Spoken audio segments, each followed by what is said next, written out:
you is remember the 3 principles of relationship. Rules without relationship breeds rebellion. So if I am feeling rebellious, it is because it's all rules and no relationship. That's why if I am like, oh, I don't want to get up for quiet time, it's because I am in a duty-bound place, not in a relationship place. And that's what's wrong, okay? And so rules without relationship will breed rebellion. And on the opposite side of that, relationship without rules will breed contempt, because all relationship without any kind of discipline and framework says that relationship has no value. It doesn't matter. It has no value.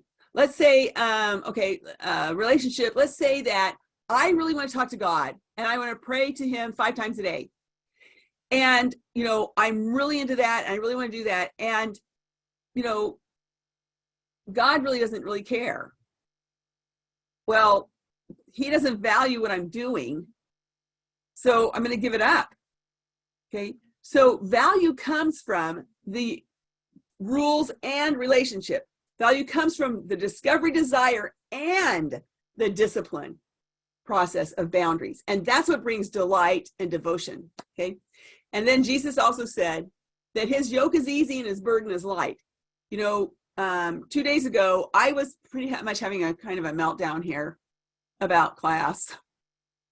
I'll just let you know that. In fact, that's why I'm wearing this rubber band around my finger, by the way. But and Scotty said to me, well, wow, you don't look like you have a light yoke and an easy burden. And I'm like, yeah, it's okay. That's because it wasn't the Lord's. It was mine.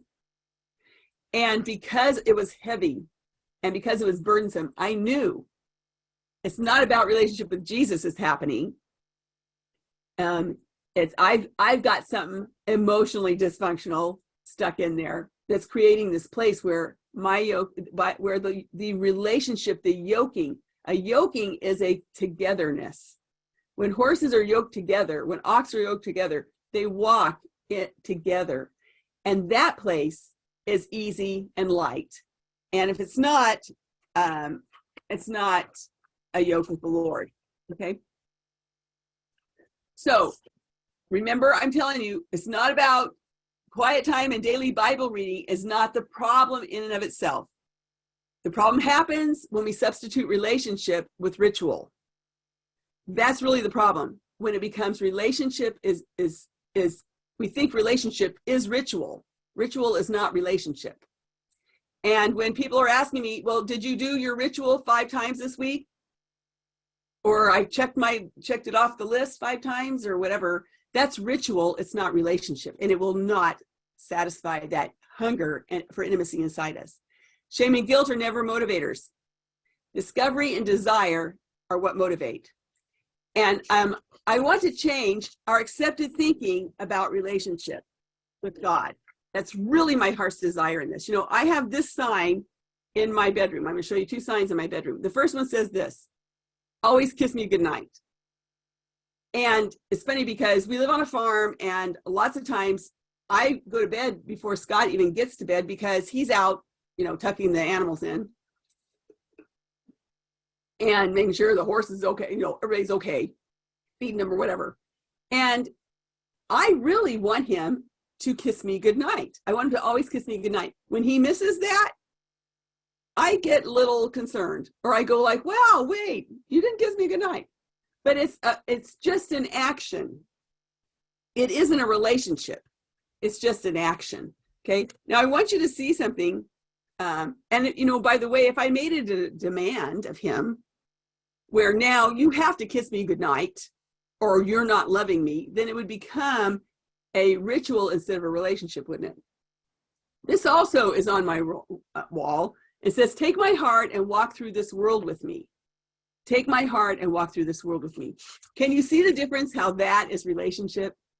How that's a journey? How that is not about a destination. It's not about something I can, see, okay, is everything fine between us because he kissed me goodnight? But it's really about relationship. And I thought about this, it's funny because it's one of those things you put on your wall, And I thought, this is a really good one for God saying to us to take his heart and walk through this world with him. Isn't that cool? That's so much different than, you're supposed to get up 30 minutes early or check it off and then it's all done for the day. I want us to stop making a time to be with God.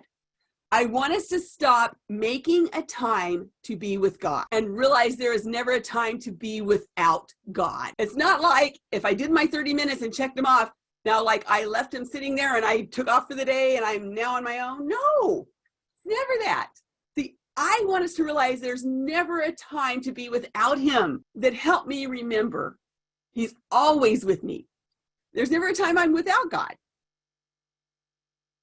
And I think that's really kind of like the most difficult part about setting up a certain time. By the way, that doesn't mean that I don't set up times that I focus solely on God. I do. I mean, I love my mornings with him in bed. I do it in bed. And I love my nights with him before I go to sleep. Those are oh my goodness, those are my favorite times with God. And then there's other times I am solely focused on God. And the whole point is because I'm really enjoying it and I'm loving it. And it's momentous and it's invigorating for me. And I realize there's never a time to be without God.